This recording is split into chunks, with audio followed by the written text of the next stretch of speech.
তাজনুর, এই যে পানি কিন্তু কিছুটা কমছে এখন বন্যার পানি, সেক্ষেত্রে বন্যার পানি কমলেও কিন্তু সাপের উপদ্রব, তাছাড়া পানিবাহিত নানা রোগ, ত্রাণ সংকট, নানান রকম দুর্ভোগে কিন্তু বানভাসীরা।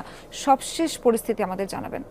দেখুন, আপনি যে কথাটি বলছিলেন পানি কমছে, সেই কথাটি কেবলমাত্র ফেনী এবং নোয়াখালীর বেলায় সত্যি, কিন্তু লক্ষ্মীপুরের বেলায় এই কথাটি এখন অবধি আমরা বলতে পারছি না যে পানি কমছে। বরং ফেনী এবং নোয়াখালী থেকে যেই পানি আসলে নিচের দিকে নামছে, সেই পানি এখন লক্ষ্মীপুরে জমা হয়েছে এবং লক্ষ্মীপুরের প্রত্যেকটি উপজেলা, প্রত্যেকটি এলাকা এখন কিন্তু নিমজ্জিত। এবং গত 3 দিনে আমরা যেমনটি দেখেছি যে সেই 3 দিনে পানি বেড়েছে আরও কয়েক গুণ।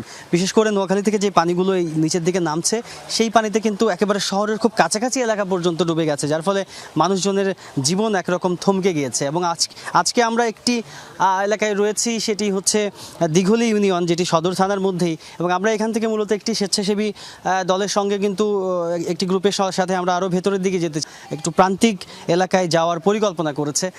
সেখানে তারা যারা কিনা সহায়তার বাইরে রয়েছে এতদিন ধরে, এই যে প্রায় সপ্তাহ পার হয়ে যাওয়ার ফলে এখানকার মানুষের যে দুর্বিষহ অবস্থা, সব মিলিয়ে কিন্তু তাদের এখন পর্যাপ্ত সহায়তা প্রয়োজন। আর তার জন্য কিন্তু বিভিন্ন রকম সরকারি বেসরকারি সংস্থা, বিভিন্ন স্বেচ্ছাসেবী সংগঠন, তারা কিন্তু একযোগে কাজ করছে।